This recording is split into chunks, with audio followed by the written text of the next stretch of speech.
Bonjour, nous sommes le samedi 15 novembre 2014, il est midi, et je vais vous parler de questions concernant la qualification. Je viens d'assister à un débat, je viens d'écouter un débat sur France Culture, l'économie, je crois, en fin de matinée, et il y avait justement une économiste, une femme justement, qui disait oui, la France peut plus se comparer aux pays comme l'Allemagne, mais il vaut mieux qu'elle se compare aux pays comme l'Espagne, parce qu'elle a des qualifications médiocres. Elle a peu de produits de haut niveau, elle a des produits de milieu de gamme, et donc elle ne joue pas dans le même cours que l'Allemagne, que d'autres pays du nord de l'Europe. C'est très intéressant comme observation, parce que c'est très lucide, et même très cynique, quelque part. Ça veut dire qu'effectivement, la médiocrité de la qualification, la médiocrité des produits, a un coût, bien évidemment.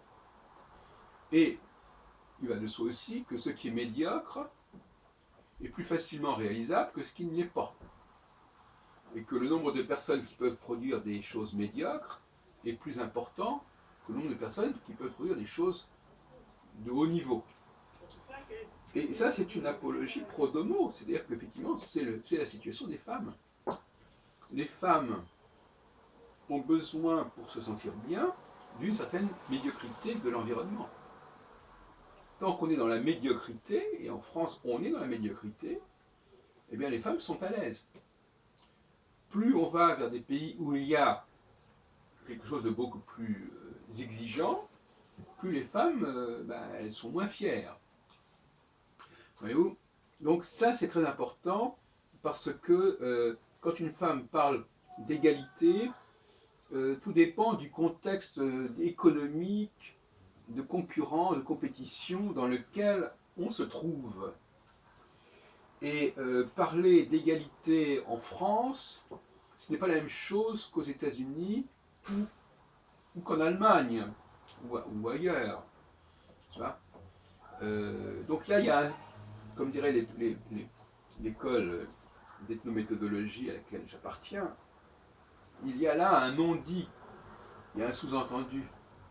Et c'est évident que le savoir-faire du milieu de gamme, de la qualification médiocre, produit évidemment des enjeux au niveau de l'égalité des sexes qui sont tout à fait spécifiques. C'est un premier point que je voulais aborder et qui apparaît directement sur le plan économique. C'est ça qui m'apparaît intéressant.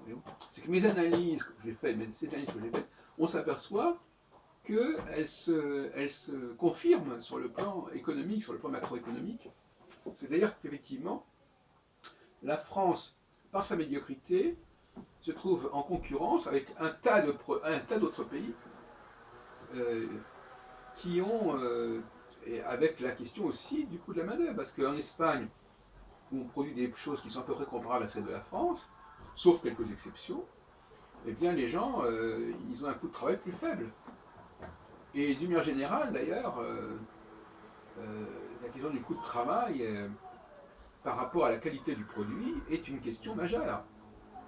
Et on parle justement de baisse du coût du travail, donc du baisse des salaires.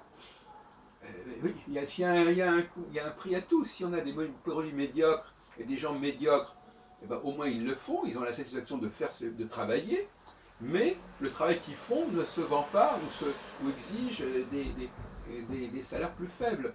On est dans une sorte de cercle vicieux. Bon, je ne crois pas que les féministes soient complètement conscients de tout cela.